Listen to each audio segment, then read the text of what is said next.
அவன்தான் வாய் பிளந்தே சனம் பார்த்திட வாழ்ந்தவன் போல் விளம்பாய் ஒரு நாள் எழுந்தான்.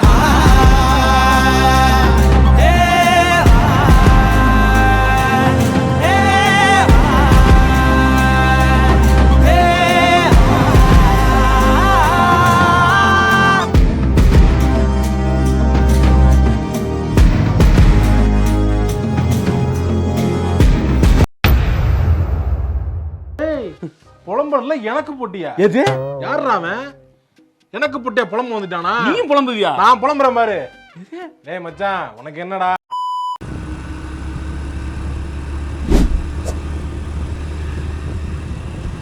வர்ற மாதிரி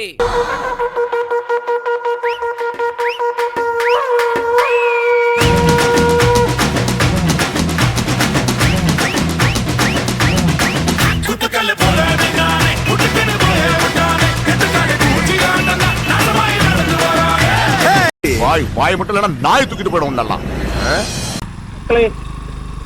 படத்துல எல்லாம் வருமே அந்த லொகேஷன் மக்களே. எடுத்து சொல்லல. ஊர்காரங்க இப்படி பண்ணுவாங்கன்னு நினைக்கவே இல்ல. போலீஸ் முத்திரையில 3 சிங்கம் தான் எல்லாரும் பாத்திருப்பீங்க. பின்னால 4வது ஒரு சிங்கம் இருக்கு. அதை யாரும் பாத்துக்க மாட்டீங்க. இப்போ நான் வந்து திருநெல்வேலி தோட்டத்தன்னு நினைக்கிறேன். நான் ட்ரோனோட போகிறேன்.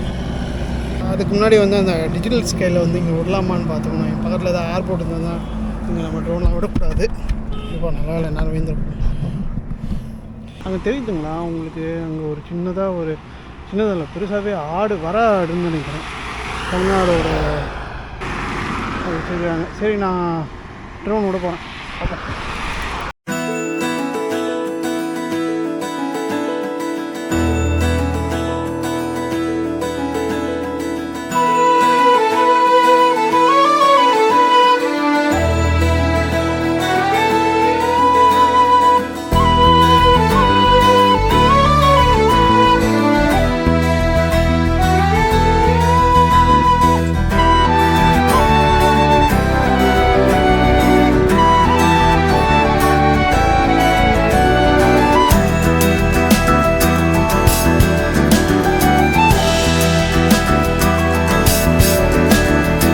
One eternity later.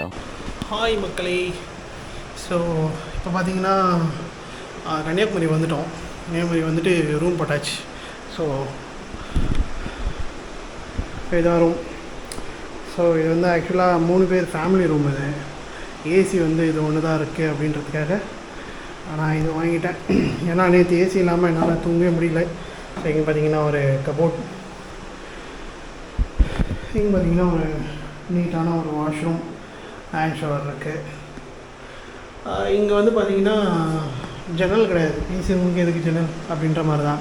ஸோ ஜன்னல் கிடையாது. இருந்தாலும் கொஞ்சம் ப்ரைஸும் ரொம்ப கம்மி. அதனால் வந்து எனக்கு வந்து இது போகும் அப்படின்ற மாதிரி நான் முடிவு பண்ணிட்டேன். நான் ஆக்சுவலாக வந்து ப்ரீவியஸாக ஸ்ரீனிவாசா ரெசிடென்சி அப்படின்ற இடத்துல தான் நான் ரூம் போட்டிருந்தேன். நான் ஃபோன் பண்ணேன், யாருமே எடுக்கலை.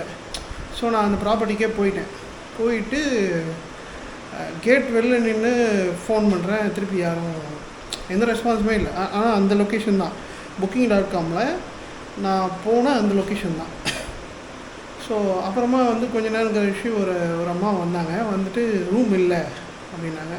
இல்லைம்மா, நான் ஆல்ரெடி புக் பண்ணிட்டேன் அப்படின்னு சொல்லிட்டு காமிச்சேன். இல்லை நீங்கள் தப்பாக பண்ணியிருப்பீங்க, இங்கெல்லாம் ரூம்லாம் ஃபுல்லாகிடுச்சு. அப்புறமா வந்து சரி எத்தனை நாளைக்கு, எத்தனை பேர்? நான் ஒரு ஆள் தான்மா, இன்னும் 3 நாளைக்கு. ஏன்னா இன்றைக்கி எப்படி இருந்தாலும் டயர்டு, என்னால் எங்கேயும் வெளில போக முடியாது. சரி 3 நாளைக்கு நான் வந்து புக் பண்ணி பிளான் பண்ணி வச்சுருந்தேன். 3 நாளைக்கெல்லாம் கொடுக்க முடியாது. இல்லைம்மா, நான் பைசா கூட பே பண்ணிடுறேன், எவ்வளோ இருந்தால் சொல்லுங்கள். இல்லை ரூம்லாம் இல்லை, கிளம்புங்க அப்படின்னு சொல்லிட்டு ஒரு மாதிரி இன்னமும் நான் ஏதோ பிச்சை எடுக்க வந்த மாதிரி வெளில நின்று போ அப்படின்றாங்க. சரி, அதுக்கப்புறமா நான் ஃபஸ்ட்டே வந்து இங்கே சண்முகா ரெசிடென்சி, இப்போது நான் இங்கே வந்திருக்கிறது இதுதான் நான் ஃபஸ்ட்டு பார்த்தேன். இங்கே என்னென்னா ஏசி ரூம் காமிக்கல, அதில் booking.comல ஏசி ரூம் காமிக்கல. ஸோ அதனால் வந்து நான் இது ரொம்ப விலை கம்மி, booking.comலே விலை கம்மி. ஸோ அதனால் நான் வந்து இதை ஃபஸ்ட்டு நான் வந்து மாடி இதை வந்து நான் பார்க்கல. அப்புறமா சரி ஓகே இப்போ வேறு வழி கிடையாது, நான் மற்ற பார்த்தது எல்லாமே ரொம்ப காஸ்ட்லி, அதுவும் 3 டேஸ்னால் ரொம்ப அதிகமாக போகுது, நம்மக்கிட்ட அவ்வளோ பட்ஜெட் கிடையாது. அதனால் வந்து சரி ஏசி இல்லைனாலும் பரவாயில்ல அப்படின்னு சொல்லிட்டு இங்கே வந்து நான் புக்கிங்லேயே போட்டேன். உடனே கன்ஃபர்மேஷன் வந்தது. நான் கன்ஃபர்மேஷன் பண்ணிட்டு நான் பாட்டு கிளம்பி வந்துட்டேன். உடனே செக்இன் அப்படின்ற மாதிரி கிளம்பி வந்துட்டேன். கிளம்பி வந்ததுக்கப்புறம் இங்கே வந்து கீழே வந்து அதே மாதிரி இங்கே ஒரு அம்மா இருந்தாங்க. அவங்க வந்து நீங்கள் புக் பண்ணிட்டீங்களா? புக் பண்ணிட்டேன் அப்படின்னோடனே எத்தனை நாளைக்கு அந்த கொஷின்ஸ்லாம் கேட்பாங்களே அதெல்லாம் கேட்டு சரி ஓகே அப்படின்னு சொல்லிட்டு அவங்க இன்னொருத்தவங்களுக்கு ஃபோன் பண்ணி அவங்க வந்து சொன்னாங்க இந்த மாதிரி இங்கே ஏசி ரூம் இருக்குது, அது Booking.comல இல்லை, இதோட கொஞ்சம் பைசா அதிகம், உங்களுக்கு ஓகேவா? எனக்கு தங்கமாக போச்சுங்க, எனக்கு ஏசி ரூம் தான் வேணும், ஏசி இல்லாமல் நேற்று ரொம்ப கஷ்டப்பட்டேன், அவ்வளோதான் புக்குடு. நான் வந்து இப்போ ரூமில் உட்காந்துட்டேன். ஒரு 10 மினிட்ஸ் கூட ஆகலை.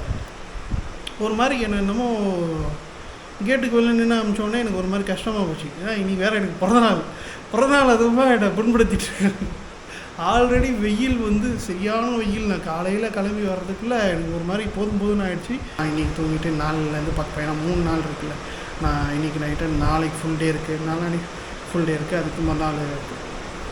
ஸோ ஓகே அவ்வளோதான். ஸோ பாருங்கள்.